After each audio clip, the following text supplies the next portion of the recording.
Podcast is intended for mature audiences. The views and opinions expressed are those of the panelists and do not reflect in any way those of the podcast partners, sponsors, or affiliates. Enjoy. Hi, this is Michael Buffer, and you're listening to the voice of the people. Let's get ready for Boxing Voice. Boxingvoice.com. You need that fear. All I'm trying to do is make a stand for something that I truly believe is right. I truly believe is right. I want to be like you. Come on, man. I'm the face of boxing. I'm the cash cow. I hold the record for pay-per-view. My drop, I know my situation. I don't want to fight. But it's going to be very difficult for both of us. Boxingvoice.com. Yes. Welcome back, ladies and gentlemen, to another flagship edition of the Boxing Voice. I am your host, Nestor Gibbs. Find me on Instagram and Twitter at NestGTO. We will be recapping the Anthony Joshua versus Carlos Takam fight, Dillian Whyte versus Robert Helenius, Robert Brant versus Juergen Braehmer, and Eric Gomez, CEO of Golden Boy, and his sound off on Mikey Garcia, plus a couple of other headlines. We got a few hosts, so sit back, relax, tell a friend to tell a friend. TBV is on. Make sure you share this, hit that thumbs up button, because we got a bunch of topics to talk about, and we had some great fights this weekend. Let's head on out to the Golden State. Dillian production. This is a beautiful performance against a very tough guy in Michael Johnson. How do you feel about it? Fuck that. Conor McGregor. Boxingvoice.com. You know me, Larry. From a wicked entrance, from a flip over the rock into a knockout. Now, when the main thing is, I just hope the guy, I wish. Boxingvoice.com. Yes, the hipsters here. Haters beware. Anthony Joshua TKOing via ref stoppage Carlos Takam in the 10th round. And a sort of anticlimactic bout. Obviously, can't wait to get into that. Can't wait to chop it up with Enrique, casual fan, being back on the show. It's been a while. It's been a while, brother. And obviously, we have Juergen Braehmer beating Rob Brant in what I view as an upset. And I think we all sort of thought Rob Brant was going to win that in a very competitive fight. And I would say probably one of the most entertaining fights of the weekend. Dillian Whyte having a fight as well against Robert Helenius, which got some hate, to say the least. And obviously, Eric Gomez, Mikey Garcia, Jorge Linares continue to sort of negotiate that unification. So can't wait to chop it up with everyone and the callers. Let's head on out back to New Jersey. What's up, man? Yeah, I just want to say I saw fight too. Stay focused, stay working my dad. Nice boxing voice. Because if he comes to fight, then I'm going to have to look for him. I saw the fight too. I think you accurate. Yeah. I came to fight Amir Khan. Yes. Yo, first off, I am the casual fan on the show. It's true. And if you already know, well, I'll take a moment and express myself why. Nowadays, most of my fight information comes from Instagram and stuff like that, right? Social media. You heard me, social media, the Boxing Voice being one of the most prolific sources of boxing, happens to be my home. I didn't know AJ had a step-up fight last night. This week did not feel like fight week. I don't mind a champion showcasing skills, but come on, man. What I read on social media was that he did not call out the man with the green belt, right? The green belt, the most brilliant, the most, what's the highest, the most royal belt that could be in boxing, that green and gold, the WBC belt. Who holds it? Deontay Wilder. Why not call him? Eddie, we did not know about AJ in America. You could have had many pay-per-views. But yeah, that's the big fight I'm a fan of. AJ versus Deontay Wilder. We could go by all those names on resumes, but yeah, of course. And the other news Matt brought to my attention, Eric Gomez, Mikey Garcia. Mikey Garcia being that free agent, that Colin Kaepernick type of taking a knee towards boxing promoters and saying no and turning his back. Come on, Mikey, step into any promoter circle and take a fight. Bad Bunny, baby. Bad Bunny, this guy's crazy. He's feeling himself tonight. Well, listen, let's jump right into the main event, what everybody's here for, right?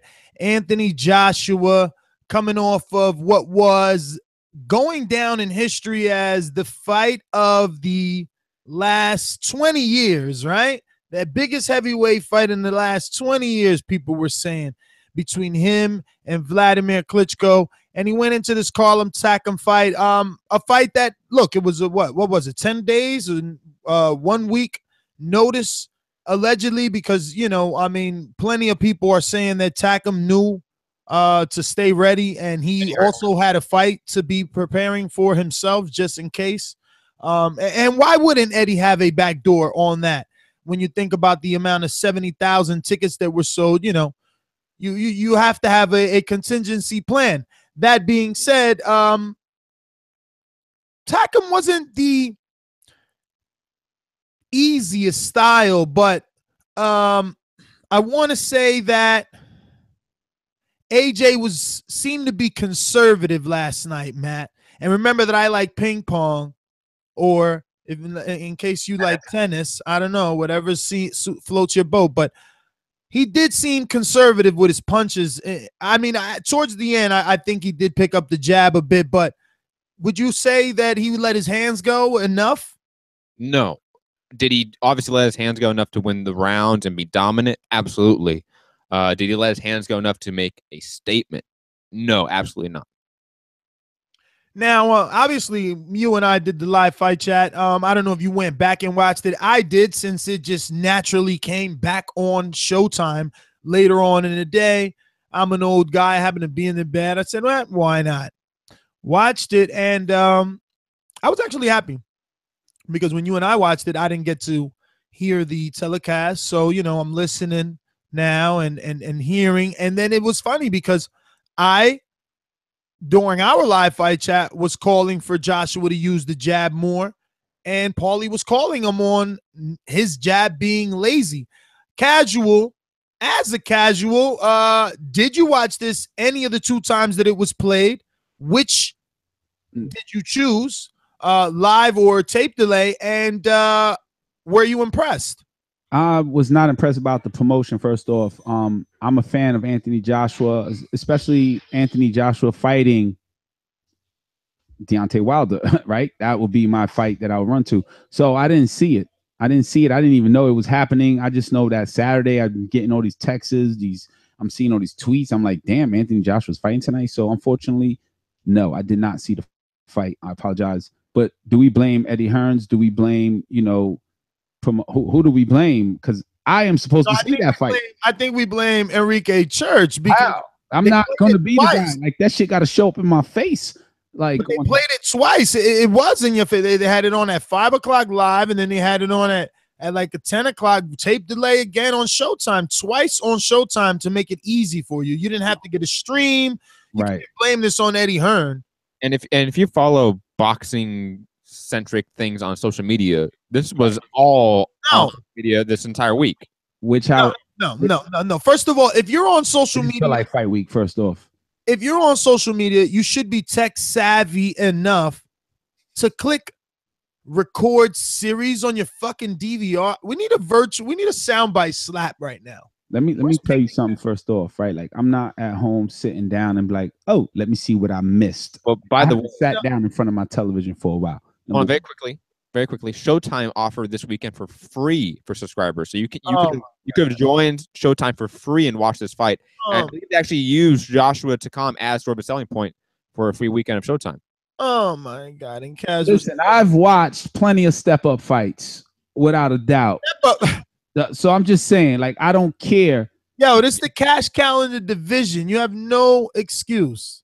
No, you're right. My excuse is, and it ain't even an excuse, my reason is, it just didn't ring the bell that, hey, Josh was fighting this Saturday.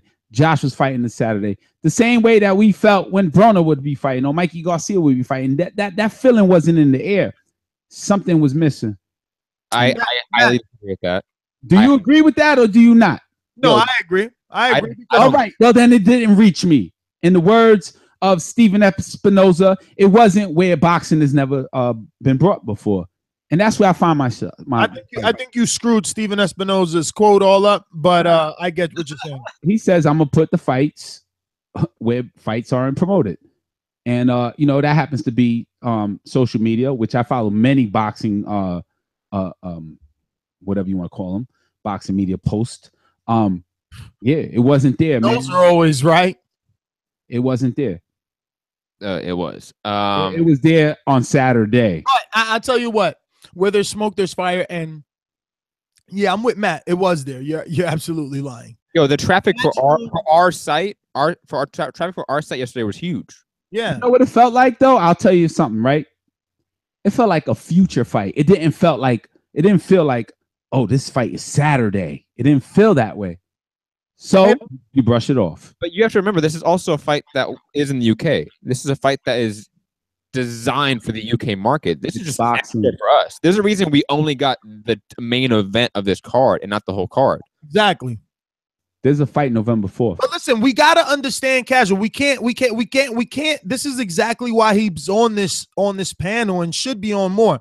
Like, we can't fault him if Eddie Hearns didn't reach him. No, I'm not faulting that. I'm saying he wasn't trying to. I'm saying he wasn't trying to. There's no point. He's making his money back in the UK. He's not. Hey Matt, you know what reached me? What reached me was like, AJ did not call out Deontay Wilder, and then somebody, you know, some other poster was like, yo, why should he? Deontay Wilder doesn't sell 90,000 seats. I'm like, well, Carlos Takam sold 90,000 seats, or hell no, he didn't. All right then. So Deontay Wilder holds a green belt in the United States. I'm an AJ fan. Yo, I'm a bigger fan of the fight versus Deontay Wilder. So, you know, I think that will fill the seats. Pay-per-view seats, that is. Let's be honest. Joshua can sell 70,000 to 90,000 seats whenever he wants. He doesn't need Wilder for that. But also, but if he has Wilder, he'll sell over 90. Let's be honest. Television 90 for more money. Hey, can I tell you one thing? I'm sorry. Let me break this news, right? The movie theaters. Hey, Matt, listen to this, right? Because you're a movie head, right? The movie theaters, right? First off, Adam, what's the guy's name? 50 Dates. Adam, his last name. Adam Sandler. Adam Sandler is doing a Netflix film, right? He's done 3. Okay, but forget about that. The question was like, why is Adam Sandler doing Netflix films if he's a Hollywood, the top 5 paid actor, biggest paid actor, like Will Smith, Tom Cruise, Adam. I don't know about actor, maybe director. Actor. No, he's not a director. Let me finish my point. The point is that Netflix has 20 million subscribers a month at $10, right? Let's just say that. So that's $1 billion every 5 months, right? Okay. AJ, he's the biggest name in the UK. He's getting more guarantees than Canelo. It doesn't matter. He's not spilling into America. I did not know AJ was fighting, so my number was missing. Was Canelo spilling over in the UK?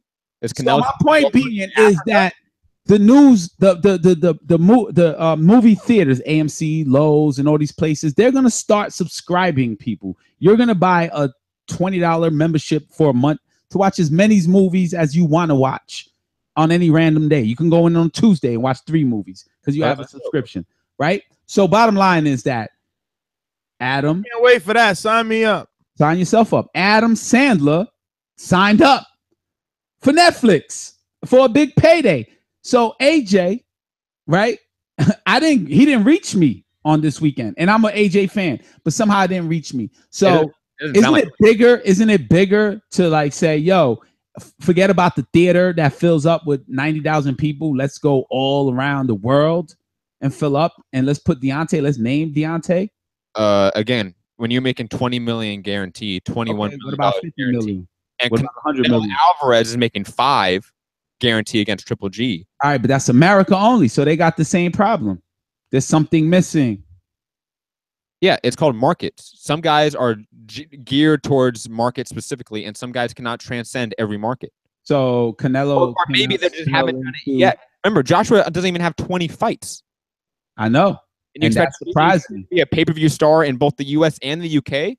Forget about pay-per-view. It's just about tuning in. Forget about that. Let's tune. Well, we don't know what the numbers are. Maybe you didn't tune in, but maybe a lot of people did.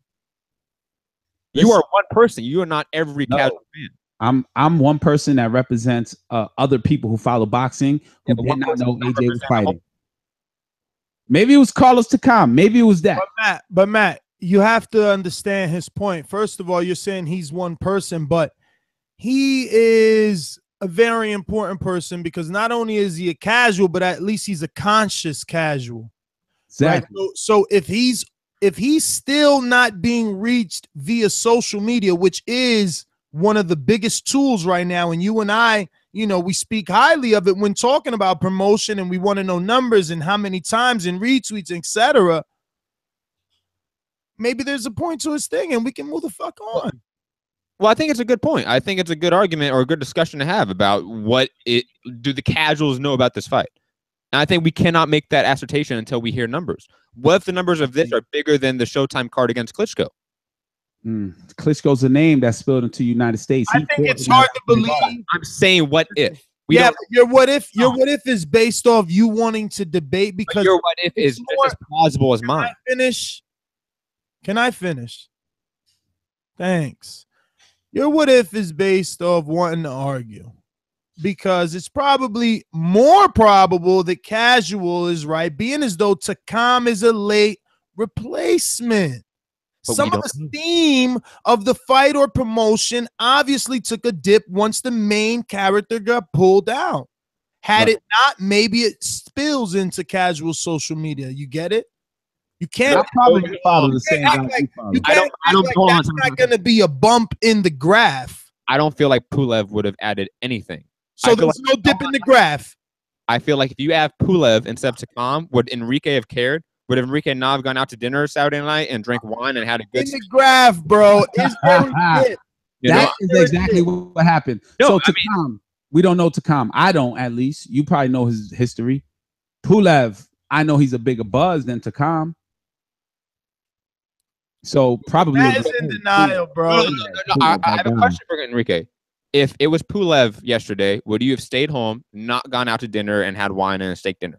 Well, first off, right, it's like this, right? You read the names, right? Takam, Klitschko, Molina, Brazil, Martin, Whyte. You're like, oh shit, he fought these guys. Pulev, I wouldn't look his name up, but Pulev came up amongst those names in social media, on the Boxing Voice conversations. Pulev. Yeah, I would be like, oh, Pulev, let's see what he's about.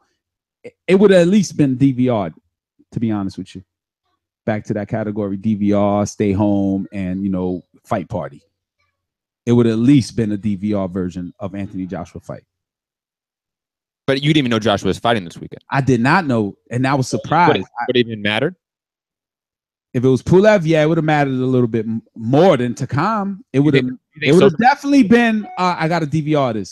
You're losing, bro. It would have mattered. I'm not trying to win an argument. I'm trying to understand the casual mindset, not casuals. The casual.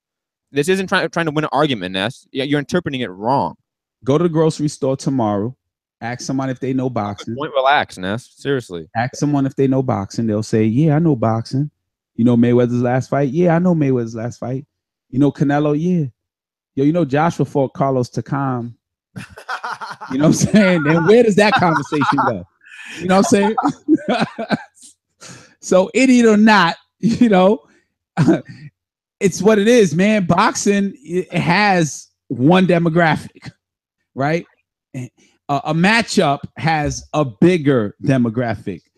Matthew Hunter and Ness and the people on the chat. Well said, casual. Happen to be a round of applause. That was good. A matchup does have a bigger demographic. Okay, then that's what I'm talking about. That's why I brought up Adam Sandler and Netflix and TV movies all across the world. Like, what do you rather? Adam Sandler ain't getting me to Netflix, so your analogy sucks. Nah, but I'm just saying he's one of those top 5 actors. AJ is a top. Not a top 5 actor. AJ's a top 3 heavyweight. AJ's a top heavyweight. He's what? AJ is the top. And Deontay Wilder is Number 2. Number 2. And that's the argument. And that's why that fight is bigger than last night. Of course it is. Okay, then that's my point. But I don't think anyone is arguing against that. Yes, yes. The awkward silence as Matt tries to. I wasn't trying to make a point. I was just answering. Out of taking this conversation so long. Yo, it's a good discussion to have. Relax, Ness. It is. I enjoyed it actually. I'm hit that L. Ness, hit that L. Relax. You know. I know who Puvlev is. Talking about who Casual knows. Casual, do you know who Robert Helenius is? No, and I don't really care unless he's great.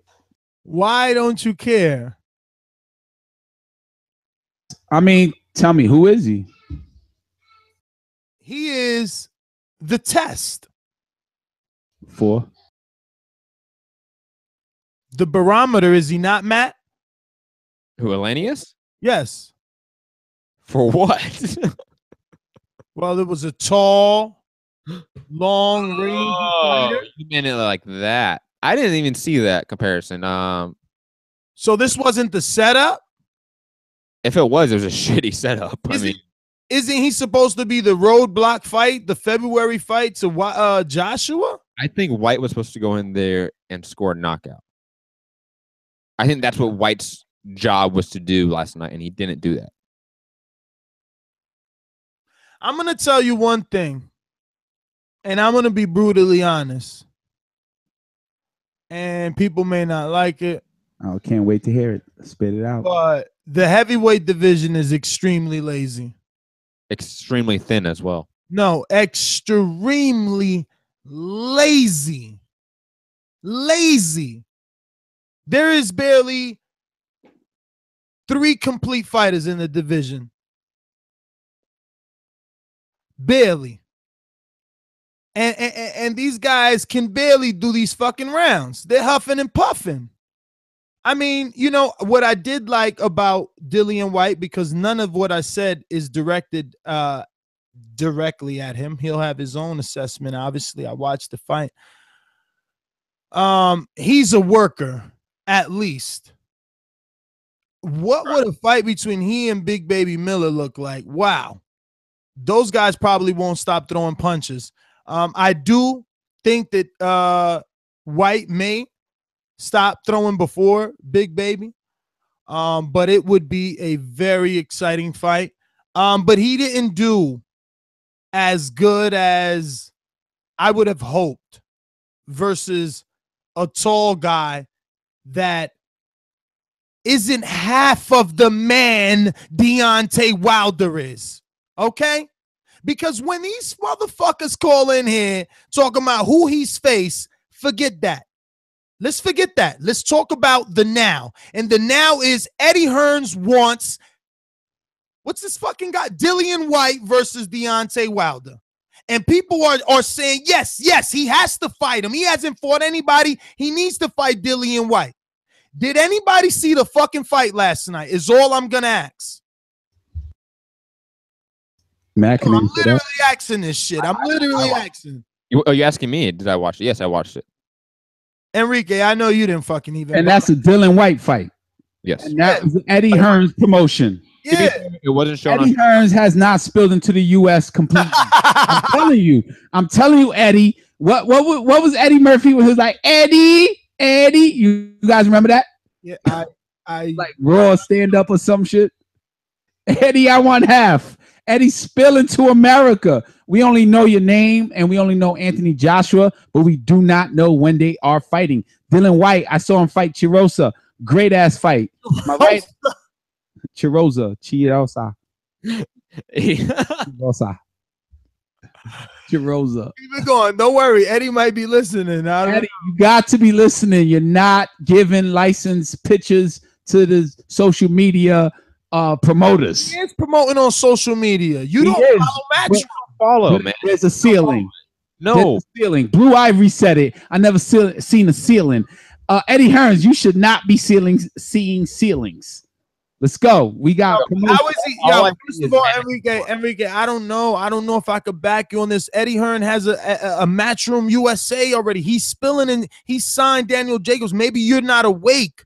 Maybe you're plugged in. You're not even on the show anymore, Enrique. Come on. Maybe not. It's not that. Maybe there's just too much being spreaded across when the highlights are. You're losing me, man. Get your thoughts together. You're losing me. Going back to the Dillian Whyte fight. Robert Helenius. How tall is he, Matt? You're the producer. How tall is Robert Helenius? Because again, I just think this was a poor performance when thinking Dillian Whyte is the guy that is probably going to be a mandatory in the future. The guy that you know Eddie Hearn wants to put in front of Josh, in front of Wilder, the guy that represents $4 million, the guy that the UK fight fans are like, why doesn't Wilder just fight him? But I didn't see what Dillian, I don't know. First of all, do you think that this was the best version of Dillian Whyte? No, I thought this was a lesser version, to be honest. Why could this, like, why would it be a lesser version of him?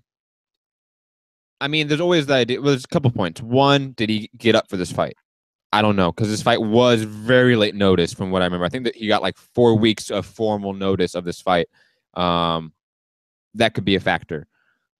Two, I've seen Whyte fight better. Like even the Joshua fight, I would say he fought better. The Chisora fight, he fought better. To me, this looked like a sparring match that they were throwing hard leather every once in a while. Like that's what it was to me.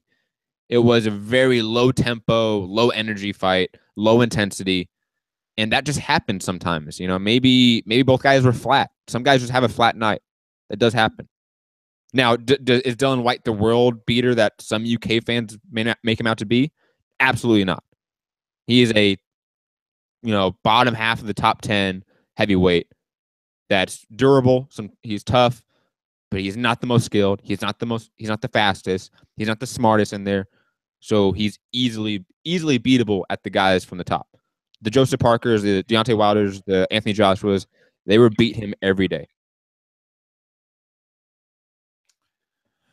Well, I guess that's pretty much it then. I'm not going to, beat a dead horse, right? We feel the same. He didn't wow me, and he didn't show me how he doesn't get knocked out by Deontay Wilder. Like Helenius had success sometimes, right, with like a simple jab and then follow it with a scooping right hand to the body. He also landed the 1-2, and I just thought to myself, like, what would happen if Deontay was landing those shots? And Dillian Whyte never landed anything flush. He had to work a lot to the body to slow Helenius down, and Helenius would then just really give himself up. He would just put his guard up and be on the ropes. It was, like you said, a sparring match, which allowed Dillian Whyte to throw some leather, but he didn't even score a knockdown or a knockout, man. I don't know. Again, at least he showed gas tank. He did throw punches. I'll put it this way. Even if we think, because I think me and you both think that Dillian Whyte gets knocked out by Deontay Wilder, he will at least be there, going at him, getting in his chest, trying to make it a fight. At least Dillian Whyte will do that. Yeah, and Deontay can get clipped with a Dillian Whyte left hook. Somebody might soundbite this, but it's true because sometimes Deontay pulls out, gets clipped, and he's got his hands out like that. He pulls out his chin out, and Dillian Whyte loves that left hook. But that's also the left hook that could cause him to go to the hospital. I mean, in this fight, he did it again, where he overthrew it and he ended up doing a 360. Yeah, and people call Wilder wild. What is that? He's spinning like a top in the ring.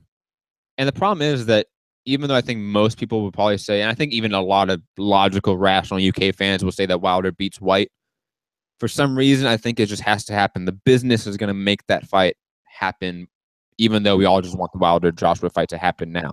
Wait, clarify that. The business. What do you mean the business? Wilder versus Whyte business is going to make... No. The Joshua Wilder business is going to make Regardless, that can be called tomorrow morning, and you know that you're ready to break news. You're ready.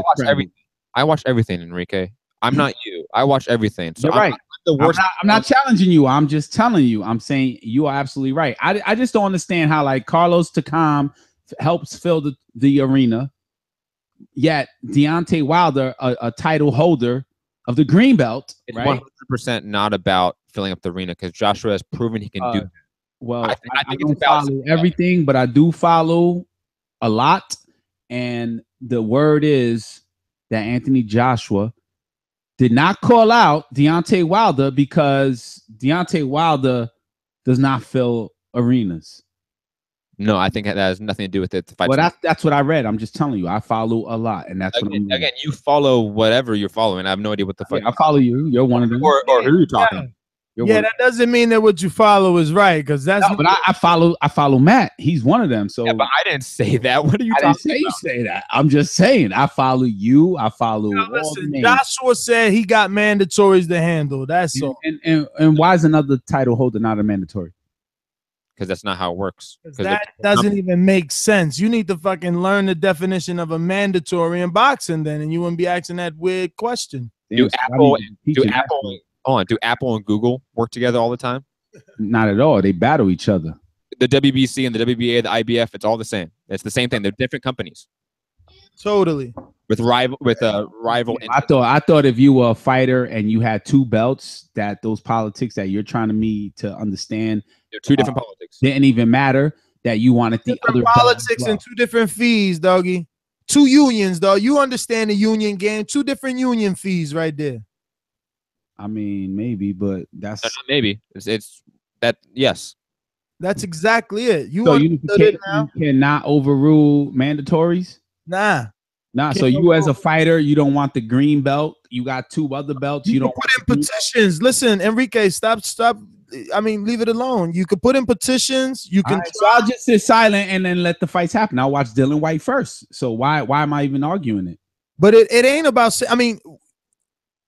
You're saying you'll sit silent and let the fight happen as if we explained this all to you and you're about to go out and petition the fight. Nah, I just don't understand. What is it that you don't understand? Mandatories mean more than the actual other title holder because Google and Apple don't do business. Well, do you want it to be a unification fight between Anthony Joshua and Deontay Wilder, or do you want it to be a fight where Anthony Joshua and Deontay Wilder fight each other? Because those are two different things. No, let him answer. I want to see the fight, period. I don't know about how you just said it. I just know that there's a green belt and there's the other belts. Okay, so you want to see him fight for the green belt, right? Exactly. All right. So then in order for Deontay to fight for the green belt and put it up against Joshua, he got to fight Braehmer. And in order for Joshua to fight Deontay with his 3 belts, he got to fight his version of Stavern in each different union. Air quotes for everyone on podcast. Those are air quotes. Air quotes. And now insert brackets, editor, insert brackets, union sanctioning body. Okay. Fees. You get it? I get it. And I hope that I'm not the only person. And I know I'm not the only person getting it because then the show will be whack because you ain't nowhere learning the shit. Everybody seems to be knowing shit in the chat. And then, okay. I get it. I don't care. I don't care about learning. You know what I'm saying?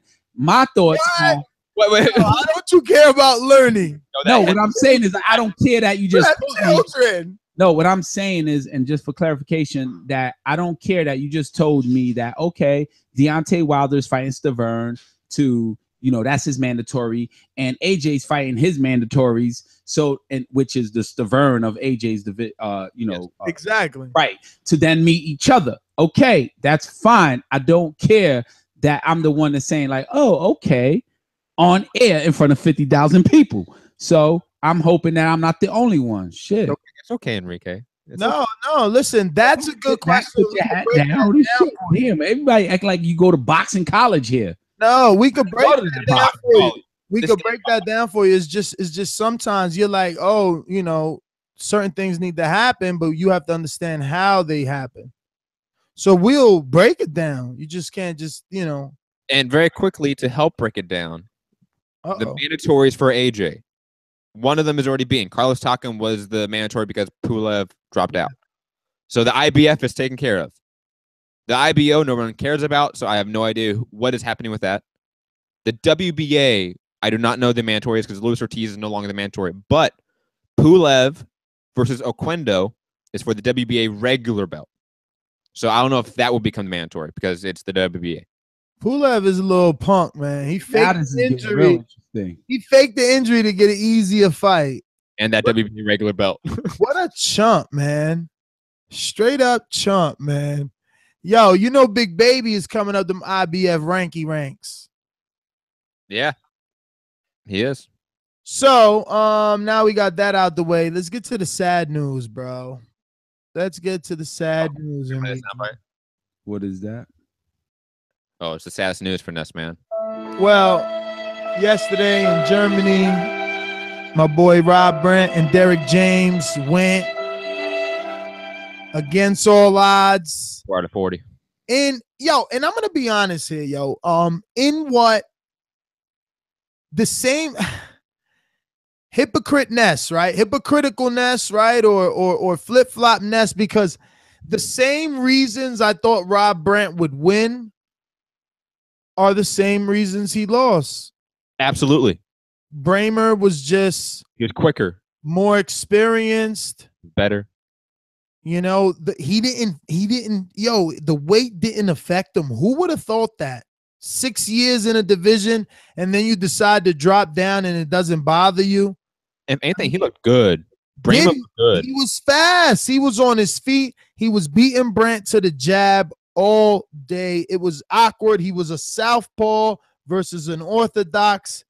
It was, the faces told a different story. I watched it twice. I had a bad stream live, Facebook one, and I got a great link afterwards.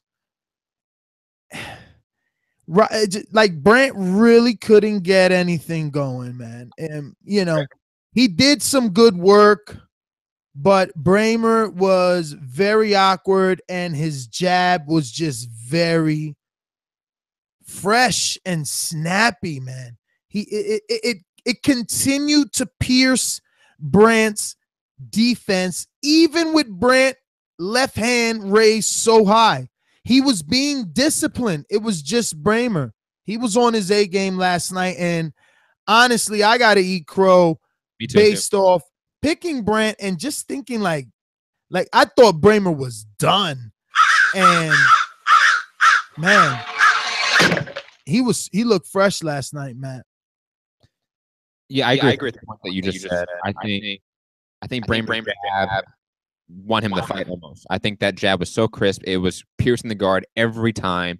And then about round 7 or 8, Braehmer started getting a little bit like cocky in there. He started getting some machismo. He started putting his hands down, started calling Brant in and catching him with that left hand counter down the pipe over and over and over again. I was impressed by Braehmer, to be honest.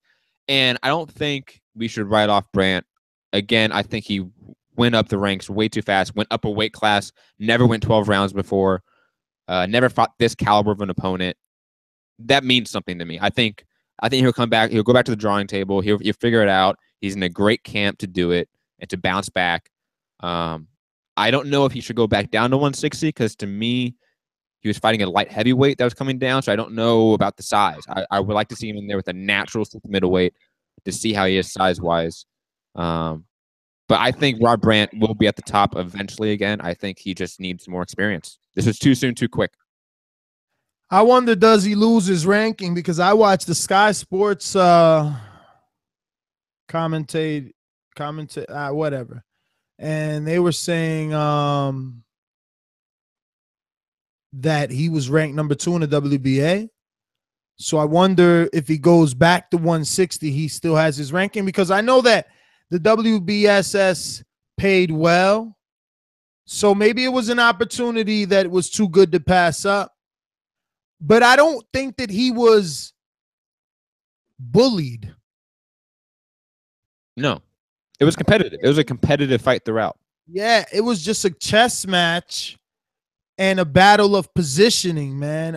It was a difficult. Braehmer's a difficult style, and he has great stamina for this fight. He had great stamina. His jab was just so disciplined and so snappy throughout the 12 rounds. And I would say Brant in the first 3 or 4 rounds was super competitive. He arguably won most of those rounds, I would say, just because he outworked Braehmer at first. But then Braehmer figured him out, and then Brant had nothing to answer to the jab, to the left hand, to the footwork, to the awkwardness of Braehmer. He had really no answers. And he started, I would say, overcommitting on shots. Yes. Started committing more sins. And that was just many. It was a quicksand effect for him. He just started making more and more mistakes as the fight went on, and he started losing. We need like a code word, like it's like a swim motion fighters do, where they're trying to cut distance, but at the same time they're throwing punches, and it's like left hand, right hand, left hand while taking steps towards their man. Am I painting a perfect picture? Where almost like their back foot's up. Perfect. I paint a perfect picture, Bomber. I'm just fucking with you. You see that? But did I? No, you didn't get that. But you mean like when he's like overreaching and his feet are up almost, and he's almost like parallel with the floor? Well, he's also chasing the fighter. Yes. Like going across the ring in that swimming motion while throwing, you know what I'm saying? I see. I see.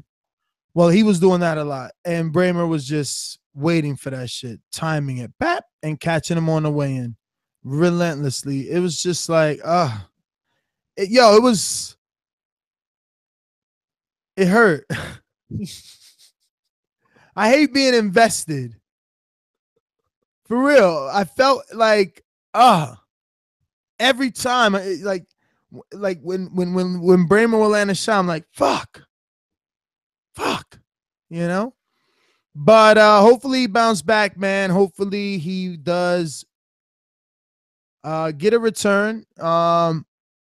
It was, again, everything I thought would be the competitive edge ended up being the opposite for him. Braehmer's experience caused some fits in there.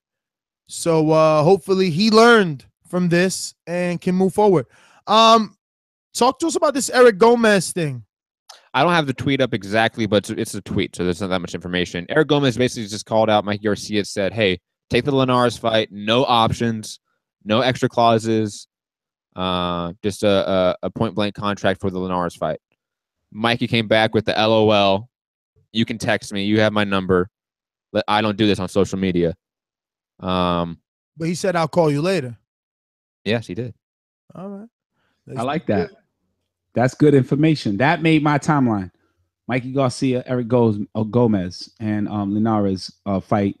As we all seen Lainez last time, everybody spoke highly of him, and he won the way people predicted that he is a fighter. So Mikey Garcia, this free agent dude that doesn't want to give in to the promoters, and now here's a promoter giving him exactly what what a free agent should be offered, right? Like, yo, just one-time deal. So now Mikey Garcia, does he give it to us, the fans? Like, come on, that's what it's about, right? The money comes from the fan, because the money doesn't come from the promoter straight up. It comes from the promoter, but the money has been generated through the fan base. So yeah, Mikey Garcia, man, it's time, brother. Fight Jorge. I like that fight. Well, what else? Fan approval. I don't really care about that. Like, hopefully Mikey, huh? You're not a big fan of Lainez? Or you don't think as highly of him as I do? I'll put it that way. A lot of people think highly of Lainez. I just don't see how you force Lainez to fight Mikey when Mikey's the WBC. Now, Lainez is just a diamond, dude. Like, but believe me, Eric Gomez has the trap, the setup. That's not all true. Like, yo, one-time deal, yo, just come take it. That's the mouse trap, that's the cheese is there, grab it and smack. Something else. There's a rematch clause there with a potential option on that rematch contract or something. Like there's something in there. Like Gomez is too smart. Gomez is too savvy. You can say whatever you want about Oscar, but Gomez is on his shit. Yeah. Let's get out to these callers. First, we're gonna get out to our sponsors, and we're gonna get everybody on here, give an opportunity to voice your opinion on the Voice of the People hotline. You know the number 1-425-569-5241. Press 1 time. And international callers can add Nestor Gibbs on Skype. That's NESTORGIBBS. These calls are brought to you by El Camino Electrical Services, experts in electric vehicle charging stations. For consultations and turnkey installation, visit us at elcaminoelectricalservices.com. Going out to Amin in Trent, New Jersey. Talk to me. First one here, last one to leave. What's good, fellas? What up? What up? Yo, so I wanted to see the Brant and Braehmer fight, but you know, I think it was like supposed to be like channel 294 on Files, man. They really got to do a better job. I mean, of getting these fights on television. I mean, the streaming, that shit be sucking. You know, the Takam, you know, y'all talk about Dillian and Whyte. I wish I would have seen the Whyte Lainez fight as well, because my thing is, I still would watch, and I don't want this fight to happen. I would still watch a Wilder and Takam. And people look at the fight last night. When I called it for the immediate reaction, I kept talking about Joshua's legs. I just wanted to be clear. The reason why that shit is so important is because when you talk about making yourself shifty and you talking about giving your opponent angles and even pivoting and popping and throwing punches, your calves kind of got to be a little better than what they was. And I'm looking at this man. I'm looking at the way he's built. You know, I'm sitting with my lady. She talking shit like, oh, yeah, who's this guy? I'm like, man, fuck him. And then I'm looking, I said, well, shit, at least my legs look better than his. And I'm thinking about it from the boxing standpoint. He has a lot of power still from his trunk, but he'd be even a more powerful fighter. He'd have a bit more quickness. He'd be able to cut opponents off if he worked on his legs, man. So I'm not trying to be a fucking fitness expert, but to me, that was just a glaring difference. I think if he jumps in the ring with Wilder has a different level of quickness. He's got the longer range of motion because he's a little more lanky. And I can't wait for that fight. So the fight last night, it definitely was stopped too early. But you know, these guys are ready for each other. I think Joshua might be second-guessing himself, and Wilder was probably fucking salivating. Other than that, man, I want to see, you know, what you guys do for the build-up for the Stavern, because even on Showtime, they were showing a lot of Wilder fights in advance of this Joshua fight. So I think Eddie Hearn, you know, talking shit, you know, in terms of saying, you know, at first Wilder wasn't, you know, worth it. He tried to talk about the taxes wouldn't be that bad. I think they're both doing a good job on both sides to build up Joshua Wilder. I ain't going to hold up the line. First one here, last one to lead. That's my call. I mean, thank you as always. We're going out to Texas, Class and Bound. Talk to us. Hey, how's it going? Man, we've got quite a bit to talk about. First of all, let me say this. Anybody who had even a slight confirmation, because, you know, there's a bunch of them on the there's a couple of them on the show and on social media who talked all that mess about Dillian Whyte being this and that. Give me your PayPal information. I am taking all bets right now. Dillian Whyte will get sent into a coma if he comes at Wilder the way he looked last night. Like, I don't listen. Robert Lainez, I'm gonna shift some blame to him because he came out for the beginning and then didn't do anything for like three-fourths of the fight. And I wasn't having it. But the fact that Lainez wasn't doing much in terms of like being defensive, he was just kind of taking a couple of steps back, and Whyte couldn't get this guy out of there.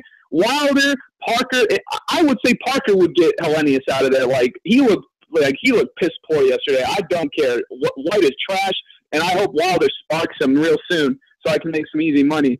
Joshua and Takam.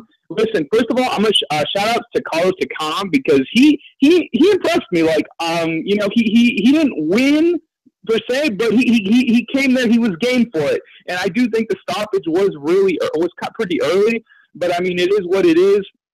Also, real quickly, Braehmer, so real talk. Remember, I think it was 6 months ago or 7 months ago when Braehmer fought Cleverly, and I said that Braehmer would beat Cleverly, and he was winning that fight until he got injured, and then Cleverly got awarded that victory over an injury. I still thought Braehmer was good, and Braehmer proved he was still good. He was still solid. There wasn't anything wrong with him. He's just a good fighter. He just does things really well. I didn't know if he was going to beat Brant or not, but I mean, he looked good. I can't really complain. Is there anything else to talk about besides Katie Taylor? Well, we did the Eric Gomez making a social media offer to Mikey Garcia. Yeah, that I don't know if anything's going to come of that or not. I hope it does. If it doesn't, Mikey, I hope he either fights Easter or, like I said, if it's not Lainez, get a Flanagan. Any one of those guys will do. And now we got Wilder and Stavern, and I promise I'm going to be hyped up for that show because, Wilder needs to, prove his point. He needs to get Stavern out of there really quickly and then move on to Parker. Honestly, I'm still going to push for this. I'm going to remind you guys every day because Parker is a champion. Parker is a champion. He holds a belt. Joshua, Wilder, and Parker hold a belt. Parker needs to be unifying. He needs to fight Wilder. He needs to fight Joshua. He needs to fight one of these guys. I don't want to see him fight Bryant Jennings or somebody's leftovers. I want to see him fight a champion. But that's all I've got for you guys. Yeah, unfortunately, that's not happening. He's going to have at least 2 more fights that you dislike, man. Check out the interview with Bob Arum on Patreon.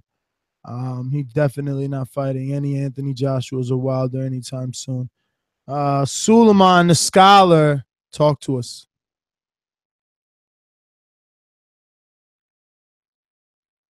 Suleiman. How you doing, Ness? He should fight a credible opponent too. The guy is right. Joseph Parker should fight a credible opponent or try to unify because he's not looking correct there. You know what I mean? And Deontay Wilder, he got to impress in this fight, and after that, try to attempt to unify. There's got to be a unified champion in that division. There's too many guys running around with these belts. They got to unify. At the end of the day, that's what's going to create all the venues. A unified champion at that division. This weekend, it was pretty cool. The fight was good. Takam, he's a stand-up fighter. He has a plotting style. I don't think his career is going to be long. He took a lot of punishment in this fight. But he was a late substitute, like a Burt Cooper. The show got to go on, because the other guy got injured. And after he heals up, he sees some good doctors, like he said.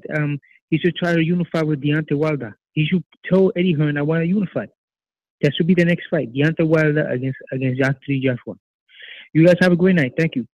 See, Ness and Matt, that's where it confused me. Like callers like that, yeah, it should be the next fight, Anthony Joshua. And then, guys like you are like, yo, but they got mandatories, the IBF, the WBO, the WBA, the WBC, Steven Stavern. It's like, okay, I didn't know that. I thought that, belts fight other title holders. You know what I'm saying?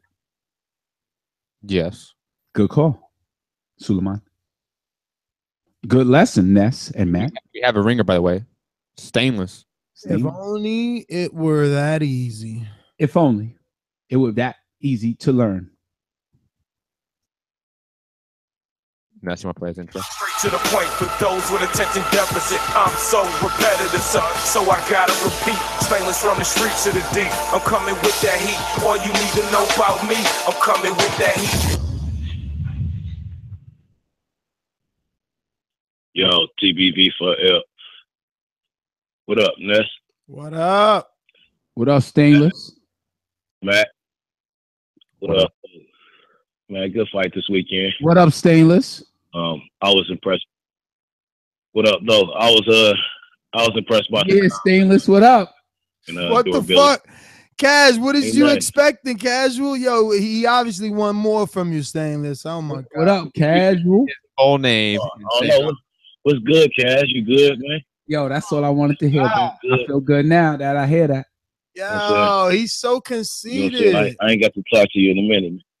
You know what I'm saying? Ain't nothing wrong with that, man. You're proud of yourself, man. What the fuck wrong with you? Thank you, bro. I feel you, Cash. You know what I'm saying? You know what I'm saying? Plus, you learning. You know what I'm saying? There's people who ain't Yeah. ask the question. Some people scared to learn. They be like, "Yo, I knew that though, but I didn't know that. I'm sorry." Yeah, and if you don't ask no questions, how the fuck you gonna learn? You know what I'm saying? So, I'm saying, appreciate you taking the time to figure it out, man. They always say the dumb back to question boxing, is the man. one you don't ask. Yeah, man, but half the time it's the answer that you need, man. Anyway, though, it was a good weekend of boxing. Takam was real durable, and I like his tenacity. I did think that the ref might have stopped it too soon originally, but looking at them cuts over his eyes, I could kind of understand why he just didn't want to let him take any more punishment. You know what I'm saying? Takam did keep coming with a great onslaught, and if anything else, for me, it showed a lot of holes in Anthony Joshua's defense. And those holes are like Deontay Wilder's specialties. You know, I'm seeing USA anyway, so I can understand why Joshua will be scared or a little I can't remember the word, a little high, but you know, I can understand why he'd be a little timid about setting that fight up and wanting to get his mandatories out the way first. I saw a lot of body shots from Takam. I saw a lot of overhand rights and left hooks, which, you know, even though Deontay ain't perfect with swinging, he swing them hard, and I've seen him knock a lot of people out. As everybody else is always saying, I would love to see that fight, but I love to see some other fights in there in between. So whatever it takes, you know what I'm saying? As long as we ain't got to do that Triple G Canelo, it'll be another 2 years. I'm with it. I do look forward to this Wilder-Stavern fight. I hope that Wilder can avenge this only 12-round fight and knock Stavern out. I don't want to end his career, nothing like that, but it would be nice to not have Stavern sitting there. You gotta fight me, you know. I understand, you know, mandatory rules, but you know, some shit's just ridiculous. Anyway, it's always a good show, man. As I always say, please make sure that you push the thumbs up and share this in every episode of the Boxing Voice podcast. Get on that Patreon. If you want a super chat, I'll be in there soon. So make sure that you push them dollar signs, man. TBV for life, man. Peace. Stainless, thanks for calling in. Squad to the UK. David Beanie, talk to me. Good evening. Good evening. Good evening. Yeah, I think you made some good points this evening. The only thing where I think maybe where you guys over there seem to misunderstand about Dillian Whyte thing. I don't think most UK fans don't think he beats Deontay Wilder. But one thing Dillian brings to the table is in the press conferences, he does talk and he does build fight hype. Wilder hasn't really had anyone, you know, who brings something to the table in that regard. And I think, you know, the hype he'll build from the press conferences will build that fight up quite a lot. And, you know, if Deontay looks impressive, it really builds the Joshua fight. So that for me is the reason why, you know, the Dillian Whyte fight makes so much sense. So it's still about profile for you. Yeah. Okay. I think Arthur Spilker brought that fight attention to it. He brought it. What? Arthur Spilker. No. He didn't slap. Can you remember? Right. You were probably at that press conference, so you probably maybe know a little bit better. But dude, I can't quote anything that happened in that press conference. There was an actual altercation. Yeah, there was an altercation. What are you talking about? Quotes. Do you not hear my words? Quotes. It ain't about quotes. The man said fight hype towards the fight. There's no more fight hype than a damn altercation, physical at that. Yeah, you need to say something. You need to say something to make it. You need to sell the fight with your words. I don't know. Chirosa smacked. Man, get out of here, Matt. You being picky. Was there ever an altercation between McGregor and Mayweather? No. Verbal altercation, yes. Exactly. Words. Were there anything quotable in that press conference? No. But in Dillian Whyte, Deontay Wilder press conference, there will be quotables. You know that. That's whack, though. I'd rather see a mush in the face or a headbutt. I'd rather see that on fight night than on a press conference and potentially ruin the fight. What makes more news, though? If I'm scrolling through my Instagram and I see like a headbutt, I'm like, oh, I see all the. That's why Paulie Malignaggi was so great. They was always pushing and shoving. Oh, Paulie was okay. So yeah, and Paulie ain't Joshua. Paulie ain't Whyte. Paulie ain't Deontay Wilder. Yeah, but, people pause when they see a hand in someone's face and somebody spitting on somebody's face. Chiroza, you can only do that so many times when you get fined for doing it. These fighters get fined for those altercations. They can say whatever they want, and they will not get fined. That will not hurt their wallet. Okay, you won. Next caller. All right, well, David Beanie, finish up. David, oh, he's gone. Alexander Bully, you're up. Yo, what's going on, man? I might as well jump into the conversation of what you lot were just talking about. And like the fines really they equate to promotion for the fight. If you think about one of the biggest fights to happen in the UK was when Chisora fought David Haye, and the fight in Germany, to build that fight, they both had to pay, I think, about 25,000. But that was like £1 million promo because literally everyone was talking about it. The same with Dillian Whyte. When he threw that water in Chisora's face over here in the UK, it went crazy. So it is all about, and as a casual, I agree with casual. If you're a casual fan, you're not really into boxing like that. If a motherfucker get pushed, if someone gets shouted at, if a punch gets thrown in the press conference, if in the head-to-head it gets a bit tasty, if my man Chisora pick up a table and throw it at Dillian Whyte's head, you're gonna watch it. No matter what people say, and they don't give a fuck about the fines because it's hella promo for the fights. And that is what Dillian Whyte will bring. And just like my man said, no one really believes over here that Dillian Whyte can beat Deontay Wilder. No one. But do we think it will cause a big profile boost for Deontay Wilder to fight him? Of course, because one thing Dillian Whyte knows how to do is hate everyone he fights and cause the amount of static that is needed to get the casuals to vote and put that pay-per-view pounds in and build a bigger fight for AJ. It's just as simple as that. Like promo, when you see someone get pushed or punched or any kind of bullshit before the fight, you want to see it because you want to see two people hate each other before they fight each other. That's my opinion. Fight. That's why you attracted yourself to Mike Tyson because he 100 talked and bit. When he fought Lennox Lewis and there was that press conference and they was beefing in the thing, like also it gets picked up by the mainstream media as well, and people don't seem to see that. Everyone seems to say, nah, it's all about the belts. No one give a fuck about no belts. You want people that hate each other and want to fight each other, and that's what's gonna make you pay. I like your energy. I thought Dillian Whyte was a gentleman. I thought Chisora was the more rude boy, bad boy, guy. You know what I'm saying? So, when Chisora fought the Klitschko's, I got excited. I know who he is from what he did, the smack in the face, the spit in the face. If you were to say, have you seen the Dillian Whyte press conference? I haven't. I'm sorry. I only saw Dillian Whyte fight Chisora. That's it. And it was a great fight. You didn't see him fight Joshua then? No. Okay. No, I didn't. Eddie Hearns. Eddie. So from America, Eddie. Have you seen anything online, all the interviews of Dillian Whyte calling Deontay Wilder a crackhead? Nah, man. I wish. So if you were following it, you would see that Dillian Whyte's saying a lot of shit. He's not the gentleman. Dillian Whyte's never been the gentleman. I've never heard anyone. And I'm learning that today. He knows how to sell a fight, though. No, 100%. I didn't deny that. I'm just addressing the gentleman status. Dillian Whyte's not that. That's what makes him be able to sell a fight.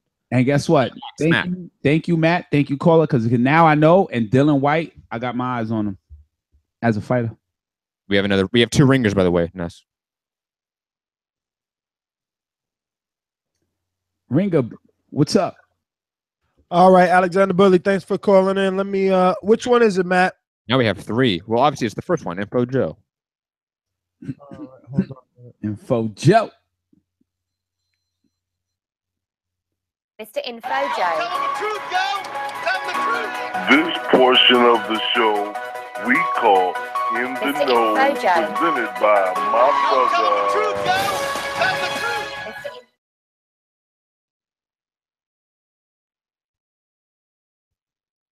Oh, you didn't go to him, Ness? I got him. What up? Yeah, I'm good. You're good. Finest is in the building. What? 100%. Info Joe. What up, Ness? What up, Cass? What up, Matt? Ness. Yo, great show, by the way. And hey, man, first off, man, shout out to my man, Amin. He's a legend on this show, man. And this man needs an intro, y'all. Amin, reach out to Ness, anybody, man. You need an intro, bruh. and you were an award winner at the appreciation night, man. This man needs an intro. I agree. Yo, next, huh? I said I agree with you. And remember, Dollar DiBiase does have a Patreon, patreon.com/Dollar DiBiase, and you can just sign up there, and he will make you an intro for TBV. You hear that? I mean, you need that, brother. Yo, give me that crow with ketchup on it this time, man, for the Brant fight.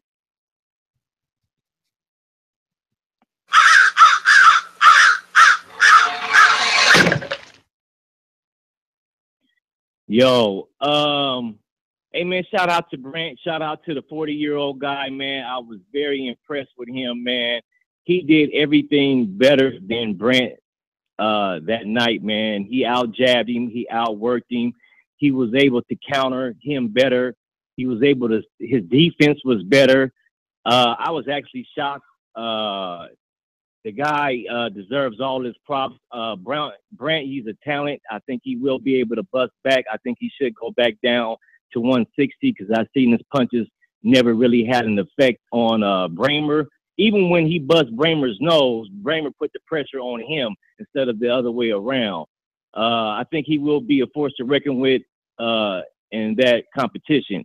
Far as Wilder and AJ, although I'm picking Wilder, whenever this fight happens, I do believe that it's a 50-50 fight.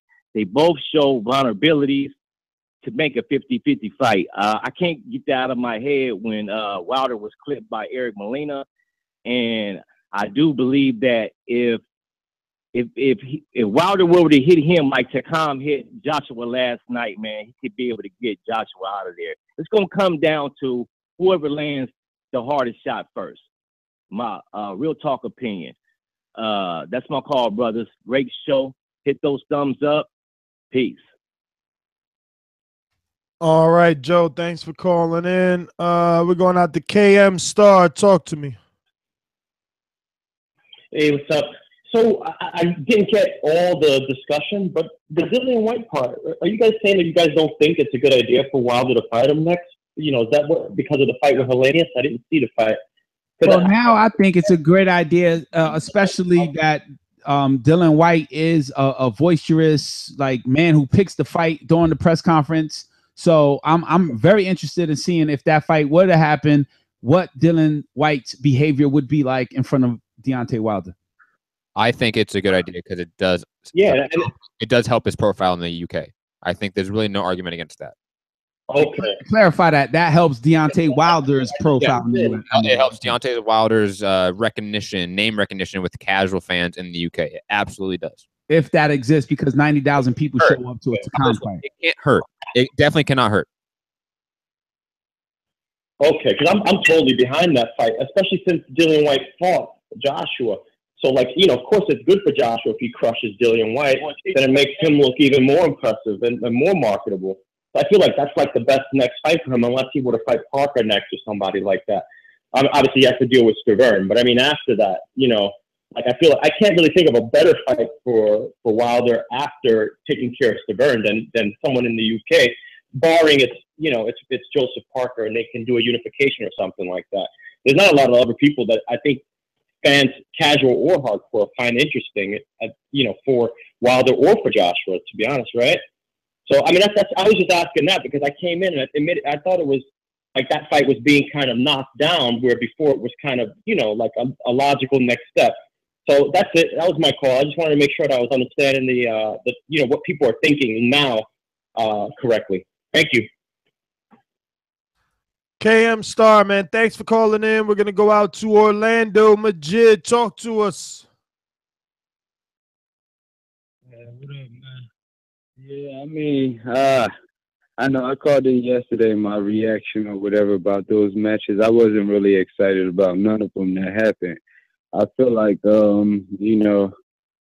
Wilder, he beats both of them, but at this point, Wilder just need, it's going to be his mandatory soon, so I think he just need to dust this dude up, get him out the way or whatever, then see what cards Anthony Joshua play. But I remember, I think it was last week we was on the phone and we was talking about, Matt said something along the lines of if you once you're a superstar, the belts don't matter.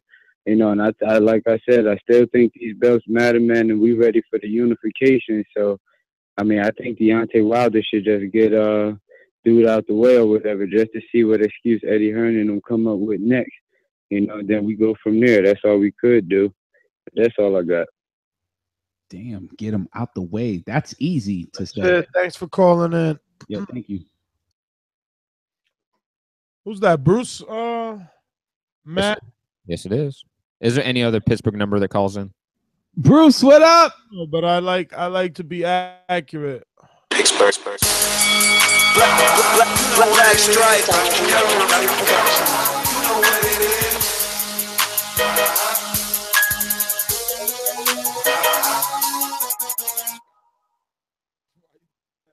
Bruce, you need a stronger intro.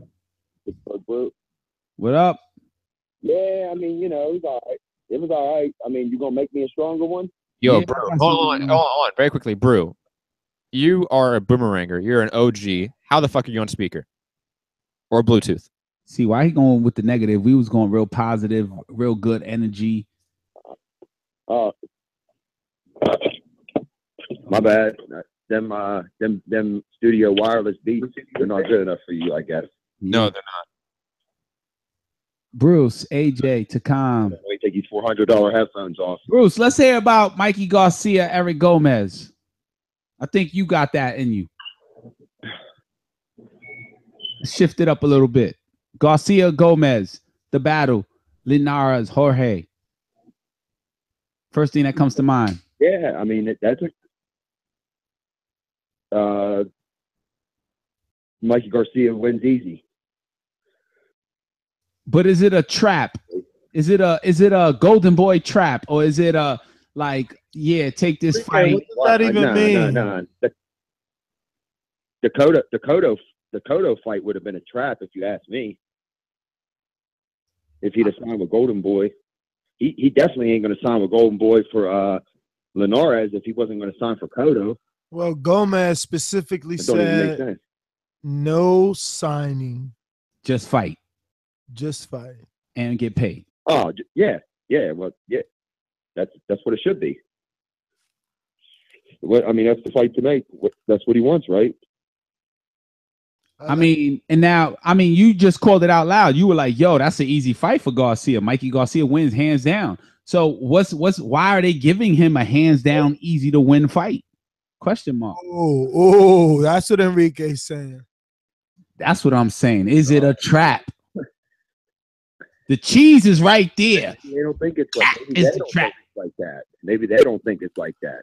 So you think they believe in Lainez? You think they believe in Lainez over Mikey? I think that they believe in Lainez a little bit, but I think that they believe that once they just get around Mikey and get Mikey around them, that they can, show him mad love and maybe sway him to sign with them after he wins that fight. You know what I'm saying?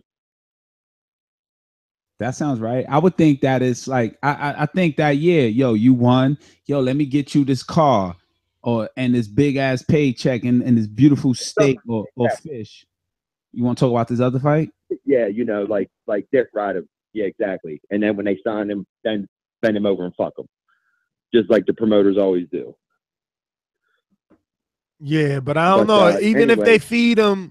Even if they feed him Lainez, what else could they offer him after the win? Canelo. That's on me. No. Damn, that's a big ass jump. Hell yeah.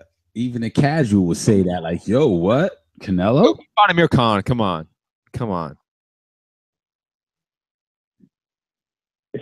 Yeah, I mean, goddamn, dude. I don't even know, dude. Who do they have? Maybe what's his name if he beats Cotto? Saddam Ali.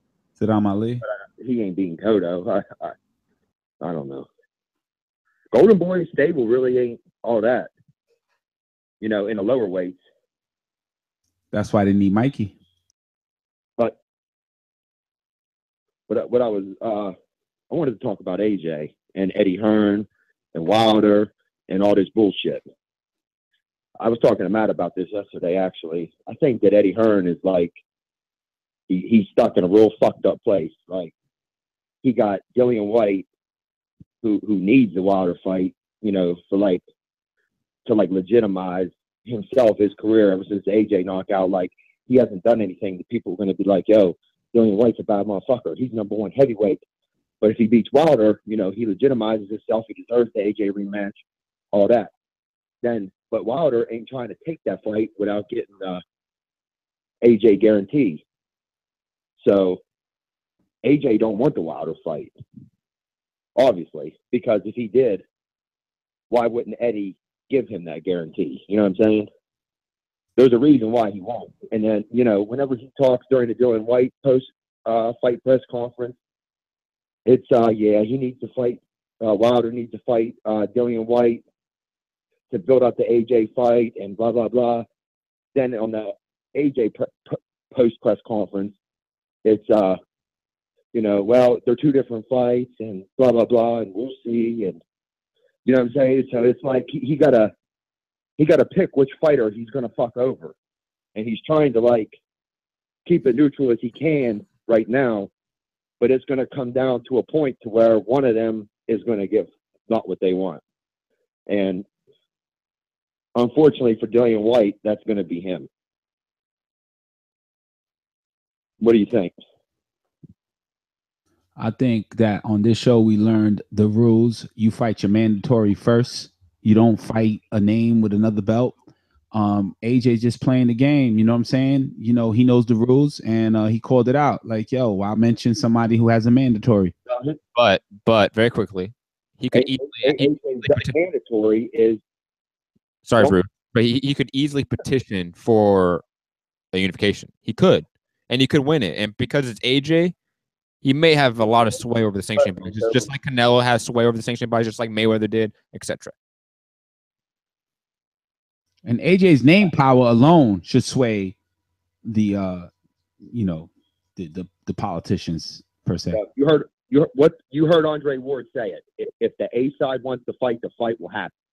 Exactly. Bernard Hopkins also said that. The fighter wants to fight, the fight will happen. Fighter don't want to fight, it ain't gonna happen. Point blank. We've also heard plenty of people say sometimes you gotta save a fighter from himself. And you also heard let the fight marinate. You know what you never heard though? You know what you've never, ever fucking heard? A heavyweight champion say he ain't ready for somebody. Ever. I mean, AJ don't want no parts of Wilder, dude. Did AJ say those words though? Fucking day. Not really? Yeah. Yes. He said exactly, quotation marks, I'll fight Wilder when I'm ready for him. It might be 2019, 18, 2020. Verbatim. Or was it like when I'm ready, like when I feel like it, I'm ready, or was it like when I'm ready because I don't know the skill level I have right now? Is that the same thing? And then right after that, I feel like it is different than when I don't have the skill level. He knows he's going to take a loss. Yeah, I mean that's exactly what it was. That's exactly what it was. That's why Wilder was talking about him like sounding, you know, having no self-confidence and shit. Because of that. Because what's your early prediction? Wilder versus Joshua? I don't think it happens. No, I mean like. Actually, me and Matt have $100 bet. And you picked. It doesn't happen in 2018. Well, who do you pick to win right away? Oh, top. If they fight. If they fight. I got to pick Wilder. Eddie Hearns don't like you. Well, I mean, that's fine. Yeah. You're a boxing fan. That's all that matters. You are tuning in, right? Yeah. You know, I don't give a fuck. Pick who you pick, you know? You know what I mean? If they see it some other way, that's cool. You know, that's all. I'm with you. AJ's that's just how I see it. But I think Wilder is needed for AJ to really be the truth. Those are my thoughts. Well, they legitimize each other. I mean, to be honest, you know, Takam was a tough fight, but you know, Takam's never beat anybody you know. He banged with some good fighters, you know, but he never beat them. Yeah, but AJ fought Klitschko, Molina, Brazil, Martin, Whyte. What do you think about that? Versus Wilder's. Yeah, I mean, AJ probably has better fight. I mean, has fought better fighters, I would say. But I mean, why is that though? You know, Arthur Spilka is not better than any of those. Molina, Brazil, Martin, Whyte. I mean, he's right there with him. It's hard to say who's better than who, but you know, every time that Wilder tries to fight a big name opponent, you know, something happens. Dudes is juicing. You know, they're not doing it for no reason. It's not a coincidence. It's just Burn. Juice Go to the hospital. Blaming dehydration. Yeah, I mean, he can claim. You know, all these guys, man. They, you know, excuses are like assholes, Enrique. You know, everybody got one, and they stink.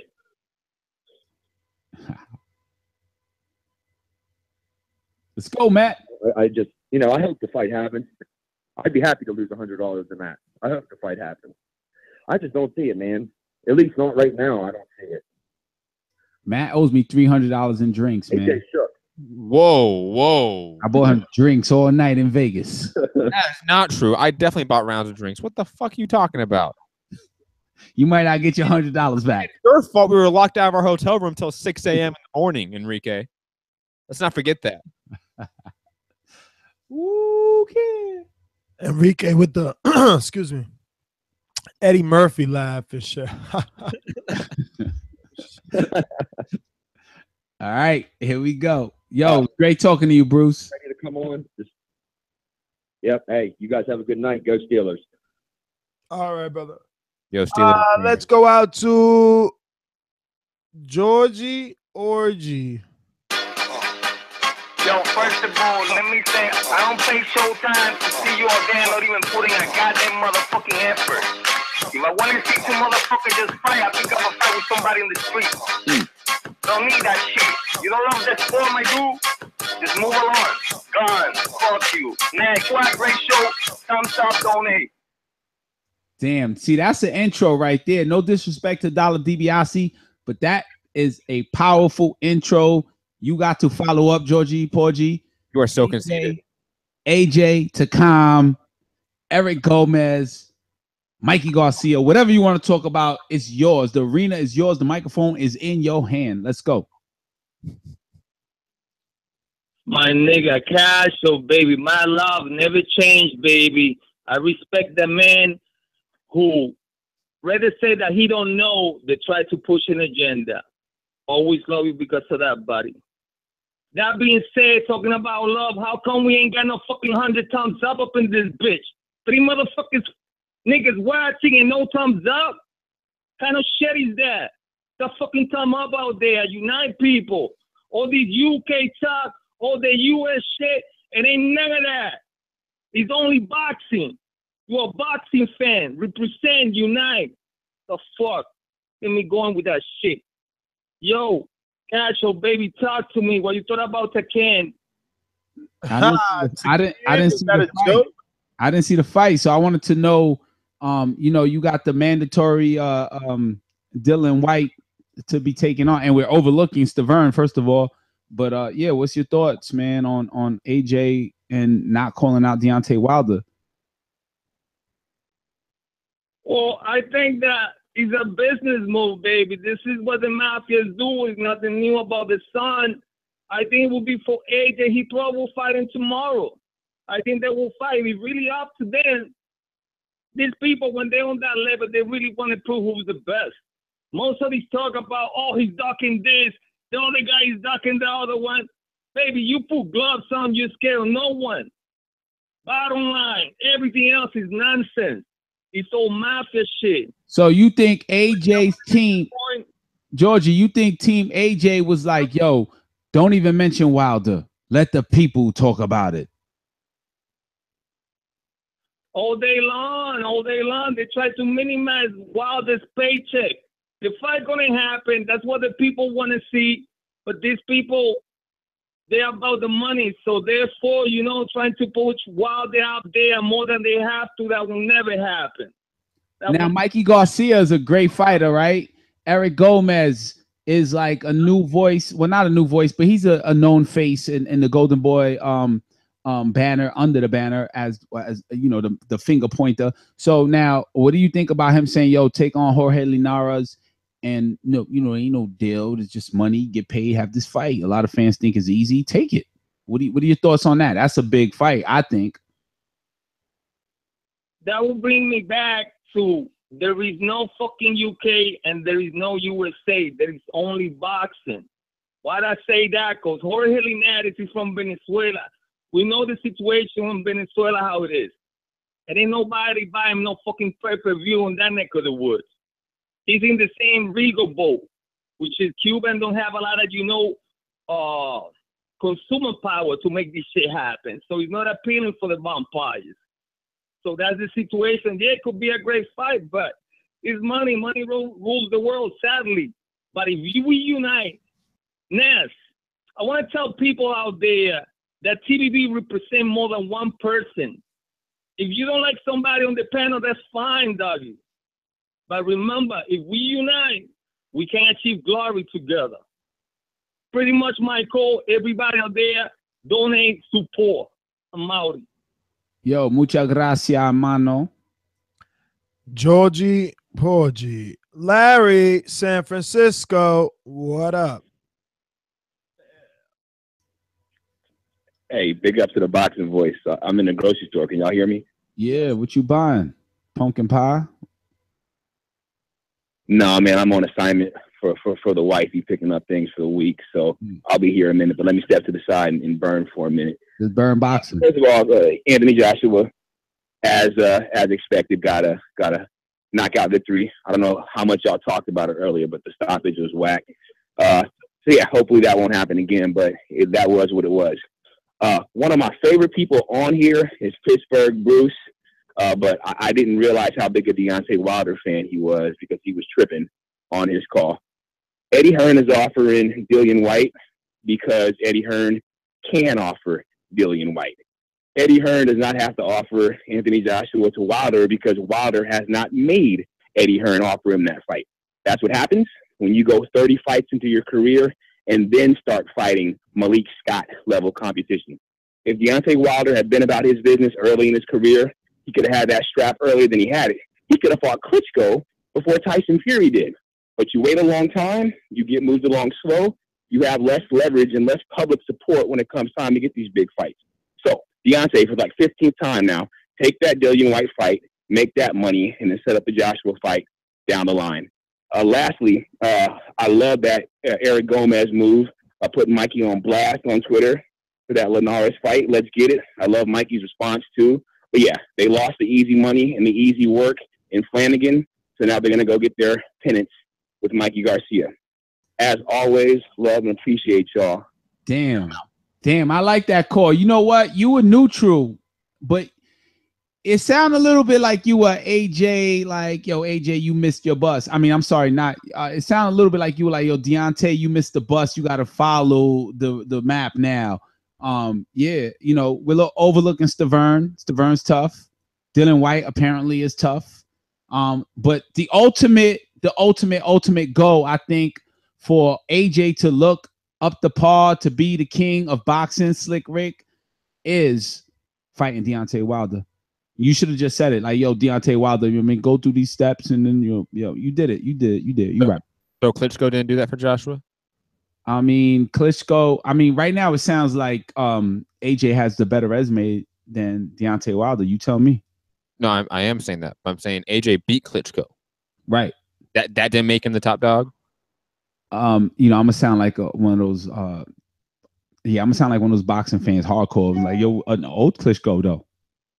Yeah, but it was still Klitschko. If Wilder had beat Klitschko, you would be clutching to that win over AJ.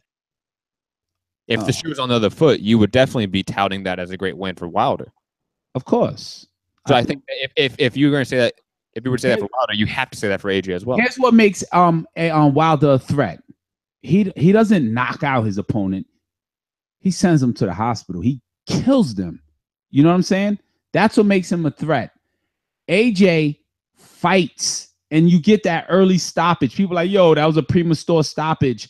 And we don't know, as if you had the Kanye West, we don't know the conversations that happen in the locker room where it says like, yo, for safety, if my man don't look this way, stop the fight. We don't know. These might be called safety. Let me tell you something about that. You know, the last like couple of fights have been like that. If you go back, you watch the Charles Martin fight. They stopped it. It's those weird UKs. I mean, look, I'm not making a case for Charles Martin, but you know, he's up at 10 and the ref is waving at 10. You go to the Klitschko fight. It's a highlight that's on everywhere, but look at the highlight. Actually look at it. The punches Joshua's throwing aren't even landing, and the ref steps in. And then yesterday with the Takam fight, it's the same. Like, you're not gonna get you have to knock Joshua out, because they will say that you were hurt and it's over. Well, remember also like the Carl Froch, George Groves finish in their first fight, how that was very controversial as well. That's just a UK thing, because I know they had some deaths and some guys who received some massive brain injury, I would say in the late 90s. And that, I would say, affected the culture over there a little bit different. Similar to how like the Pritchard Cologne case in America, I would say, affected boxing culture amongst referees in America.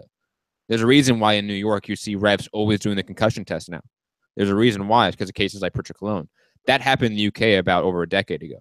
So I think that is the reaction to New York is members Magdomed. Pritchard Cologne was in West Virginia. That's still roughly the same area. That's a regional similarity. If somebody died in Oregon, that would affect California's regulation. No, I know, but in New York, everything changed specifically based off Magdomed. You don't remember? Oh, yeah, no, yeah. Sorry, I misheard it. Yes, Mike Perez, the one that fought Mike Perez. That's another case. It's just like Pritchard Cologne, obviously a little bit worse. Of how there were incidents that happened in the sport that affected the culture.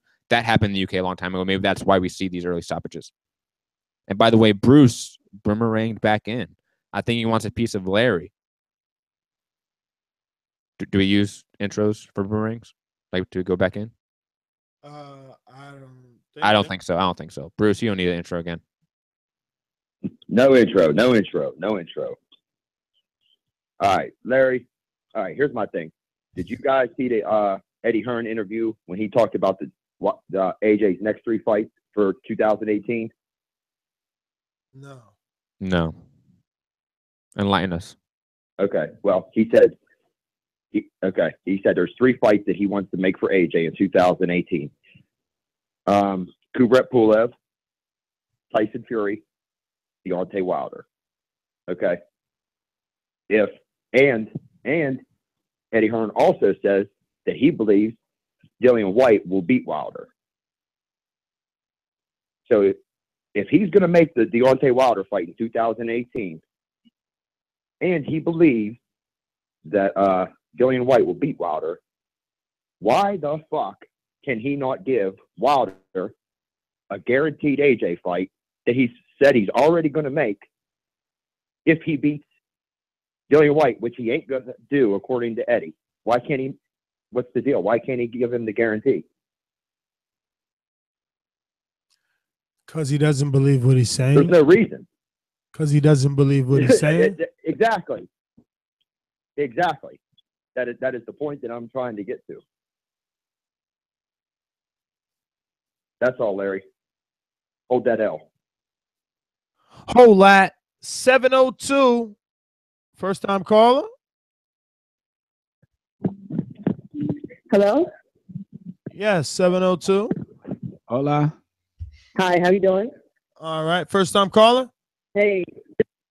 Yes, this is my first time calling, but I listen to your show all the time. I'm a big fan of Nestor. I know he probably remembers me. I'm Sophia Duckman, the Mama Boy mom. You who? Can you repeat that? Sophia Duckman. Oh, yes. How are you? Dennis has a fight against Anthony Durrell in Michigan, Sure does. How's he looking? He's doing good. Camp is going well. We just came back from Jersey. We got some work with Kid Chocolate and a lot of other fighters out in Jersey, and we're He's looking good. Nice, nice. Well, that's a headline over there. He's going to be headlining, obviously, with Anthony Durrell in Michigan. So when do you guys leave for Michigan? Probably the Monday before the fight. Okay. Yeah, we're going to go out like a Monday before the fight. I mean, it's a tough situation because of the fact that we're going in his backyard, but it is what it is. His fans can't get in the ring with him. And why New Jersey? I thought you guys were in Vegas. Oh, yeah, we're in Vegas, but we went to New Jersey. Of course, that's where we're from. We just went back to get some different looks. You know, Anthony Durrell is tall. You know, he has a certain fight style, and we couldn't really find a lot of sparring partners out in Vegas, so we had to go where the work was. That's always a good thing. Yeah. So talk to us. What else you have for us? I have a question. Oh, no, I just wanted to touch base with you because I always, you know, my son always tells you I'm a big fan of your show, but I never actually called in and said anything. So I just figured now is a good time because of the fact that Dennis is going to be fighting soon. All right, cool. I have a question, right? Since you're a first-time caller. Steve Willis, a referee. We were just talking about AJ and premature stoppages, and Steve Willis one time mentioning to me directly about impact of punches and hearing and knowing what a punch is filled with power. So are you thinking that like a lot of people are saying currently that AJ fights are stopping prematurely? Are you one of those people? I think that what? AJ, Anthony Joshua fights are stopping because he fought Carlos Takam. A lot of people are calling in and saying, yo, that was a premature stoppage. But you know, the referee sees one thing. Steve Willis one time told me, impact. I can hear what an impact compressed punch sounds like, and I know when to stop a fight. Are your thoughts that AJ stop prematurely? As far as the referees, I have a lot of respect for what they do because at the end of the day, we can't on the outside of the ring actually see and hear what they see and hear. It could be looking at someone's eyes and seeing their eyes go back from their head that we can't see. And like you said, the impact of the punches, we can't hear them the way the referee does. So at the end of the day, if you're trying to save somebody's future, save somebody's life, save somebody's career, I'm going to agree with it. And the premature early prediction, AJ versus Deontay Wilder. What are your thoughts? Good fight. I'm going to go with Wilder. How come? Just a fan. Oh, you're just a fan. What about the skill level of AJ? Yes. What about the skill level of AJ? AJ's skill level, but I don't switch sides just because of that. I believe that he can pull it out, but it's going to be a good fight, and I like that. Eric Gomez, what are your thoughts? You know about him giving a proposal to Mikey. Guys, you do know who she is, right? You're like giving her every single topic, right? You understand who she is? Okay, I'm just trying to have a conversation. I'm just saying, you know she's not like a regular female caller, though, right? I didn't say that. I'm having a conversation. I'm educating myself. Why has it got to be about like who she is? And you know, everybody doesn't know who I am. Of course, but we got listeners, and you know what I'm saying? If she is somebody brilliant, and you know they get educated, like I'm getting educated right now. I would love to know what her thoughts are, and you interrupted. Oh, I'm sorry for interrupting. Go ahead then. So Eric Gomez, you know, first of all, introduce yourself introduce yourself again for those who don't know who you are. We are speaking to. Oh, she dropped. Oh, damn. That was on you, Casual. Damn, I feel bad. Yeah. You went a little bit too hard there, man. You know, you need to cool off a bit. I don't even know like why he was all pressing. What's up with that? I was having a conversation. I thought she was special. I'm having a conversation with her. I didn't know. That wasn't even a conversation. That was like cue cards. You was going down the cookie cutter subject. I didn't have any cue cards in front of me, so you're wrong about that. I was just going off top. Listen to what I said before you jumped the gun. Cue cards. I heard what you said. Whatever, man. Whatever, bro. Whatever, bro.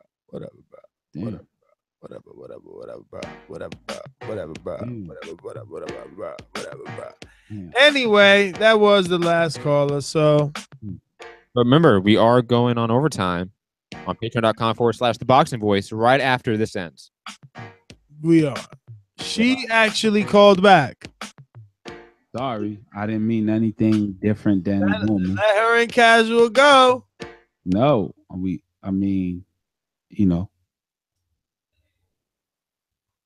Oh, yes, my bad. Hello. All right.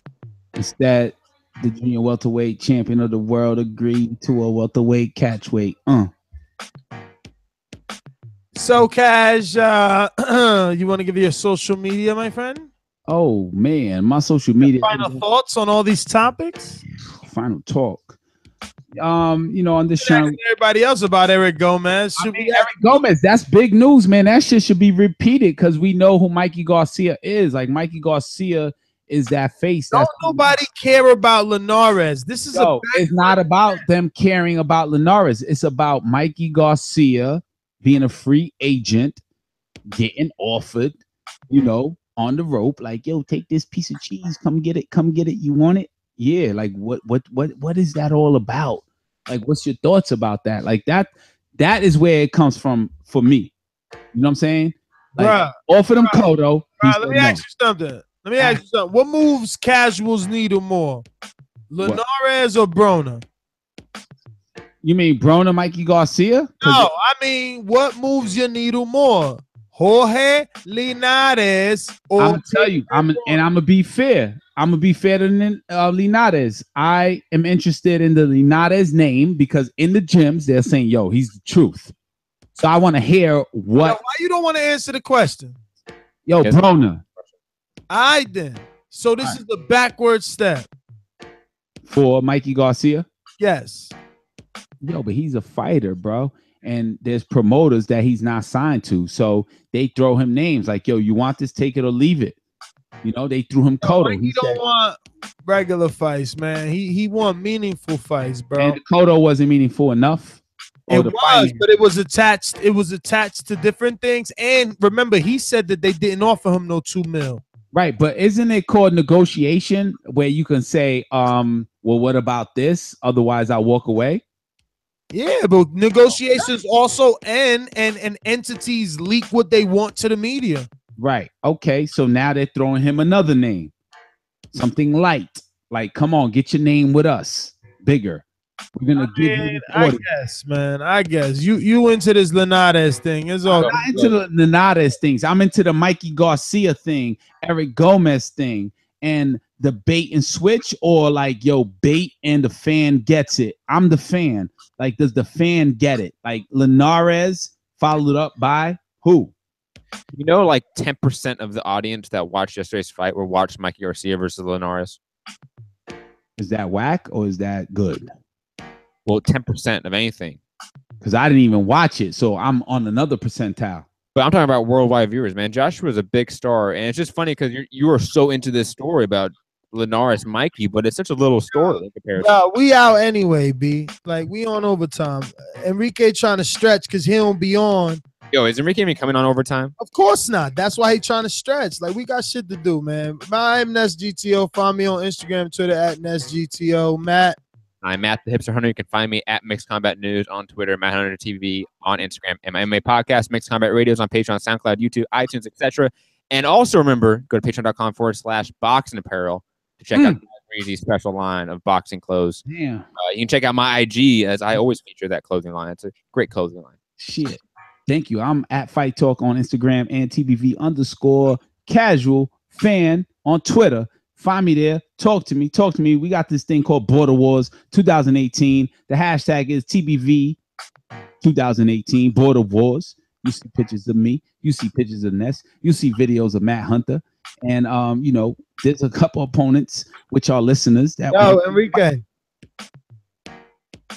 Enrique. I'm here, man. Eric Gomez asks when you going back to the gym. Oh, word? Yo, let me read the contract with my lawyer. Yo, Eric Gomez knows I got a fractured rib and I'm recovered and I'm about to go back. I've been working out. You don't have a fractured rib. Stop stunting. Stop stunting, dude. Matt, you ain't get hit hard. I was there. Woo! Come on, why you lying, Cash? All right, I guess my doctor he's making stories up, and you know, you said bruised rib. Like, oh, fractured. It's fractured. Wink, wink. Bruised, yeah, actually, bruised and fractured are very close, bro. Matt, I think you would have died if you got hit with the punch I got hit with. I think so, bro. I think you would have died. Yeah, that's what we would have been playing, walking you out in slow motion, 120 frames per second, down the steps at Jersey Boy. Yo, Enrique. Club, into the ambulance. Remember how you ducked me at Jersey Boy? Yeah, I did duck you. I didn't want to hurt you. I'm sorry. There's two styles of ducking. Don't hurt them. Yeah, it just made you seem like you bitched out. Anyways. All right, we're out of here. Overtime. Peace.